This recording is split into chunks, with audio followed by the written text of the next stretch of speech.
We are the world, one beat, one heart. We are the game, a brand new start. We are the voices, loud and clear.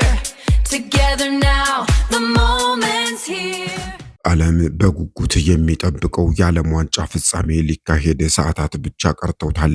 በኒው ጀርዚ በሚገኘው ታላቁ የሜትላይት ስታዲየም በውድድሩ አጠራር ኒውዮርክ ኒው ጀርሲ ስታዲየም በስፔንና በባለፈው የዓለም ዋንጫ ሻምፒዮኗ አርጀንቲና መካከል በሚደረገው በዚህ አጓጊ ጨዋታም ቅድሚያ ግምቶች ከወዲሁ እየጎረፉ ነው የሚገኙት።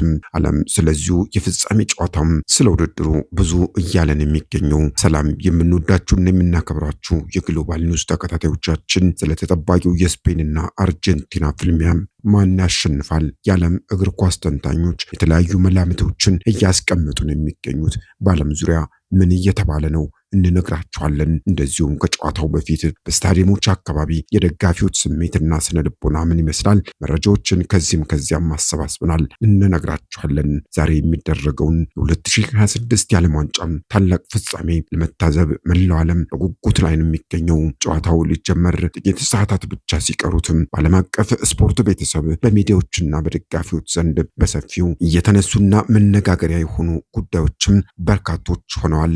ከነዚህ ውስጥ የስታዲየሙ ድባብና የኮከቦቹ ፍልሚያ ተጠባቂ ነው። ፋይናሉን ጨዋታም በሚደረግበት ስታዲየም የኒውዮርክ ኒው ጀርሲ ሜትላይት ስታዲየም ዙሪያ የሁለቱ ሀገራት ደጋፊዎች በደማቅ ቀለምና በጭፈራ አካባቢውን እያነዋወጡት ነው የሚገኘው እየተባለ ነው። ሚዲያዎች በዋናነት ትኩረት ያደረጉት በሁለቱ ቡድኖች ቁልፍ ተጫዋቾች የኮከብ ግባግቢነትና የኮከብ ተጫዋችነት ክብርን በሚያልሙት ስሞች ላይ ነው።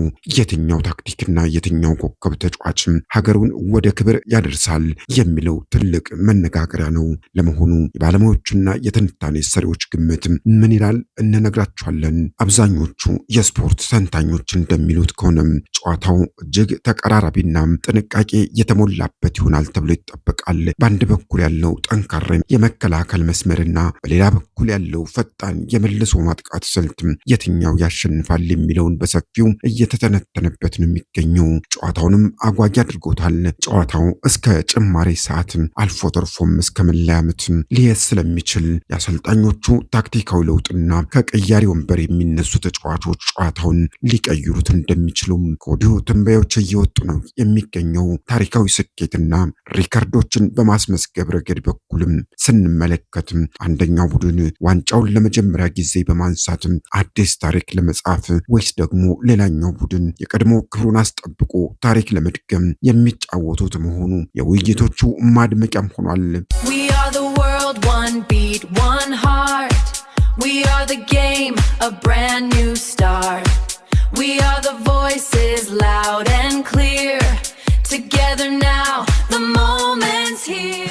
የአሰልጣኞች ፍልሚያም የዛሬው የፍጻሜ ጨዋታ ተጠባቂ ነገር ነው። ዋንጫውን የሚያነሳው አሰልጣኝ በሀገሩ ታሪክ ውስጥ ትልቅ ቦታ የሚያገኝ በመሆኑ አሰልጣኞቹ ላይ ያለው ጫናም ከፍተኛ እንደሆነም እየተወራን የሚገኘው አሁን ዓለም በብዙ መልኩም እየተከራከረን የሚገኘው በቲክቶክ በዩቲዩብ እና በፌስቡክ በሌሎች ማህበራዊ ሚዲያዎች ጭምር የደጋፊዎች የጦፈ ክርክር ቀጥሏል። የተለያዩ የታዋቂ ሰዎችን ግምቶች ያካተቱ ቪዲዮዎች፣ የደጋፊዎች መዝሙሮችና ካለፉት ጨዋታዎች የተወሰዱ ትውስታዎች በከፍተኛ ሁኔታ እየተሰራጩ ይገኛል። እርሶስ ለየትኛው ሀገር ነው እየገመቱ ያሉት?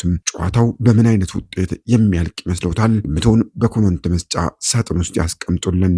We are the world, one beat, one heart. We are the game, a brand new start. We are the voices, loud and clear.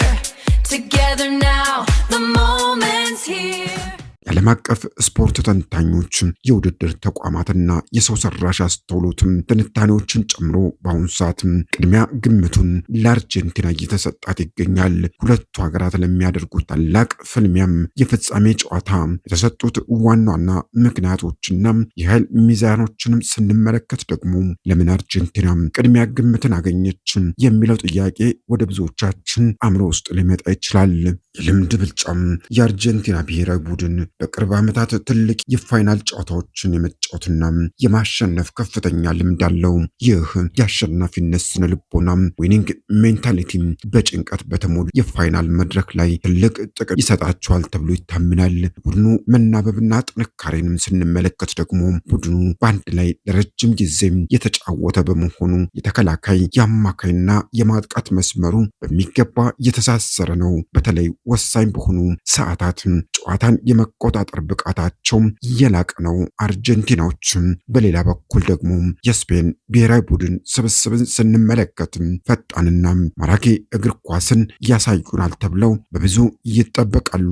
ስፔን በወጣቶች እየተገነባች ናት።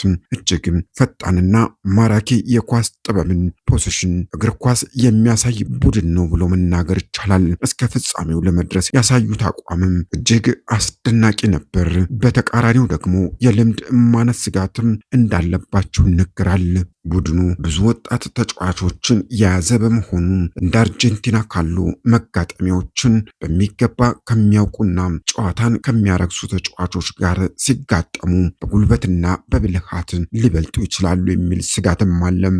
የሆነ ሆኖ ጥቅል ግምት ፕሪዲክሽን ተሰጥቶበታል። በአጠቃላይ ተንታኞች ጨዋታው እጅግ ጥንቃቄ የተሞላበትና በጠበበ ውጤት የሚጠናቀቅ እንደሚሆን ይገምታሉ።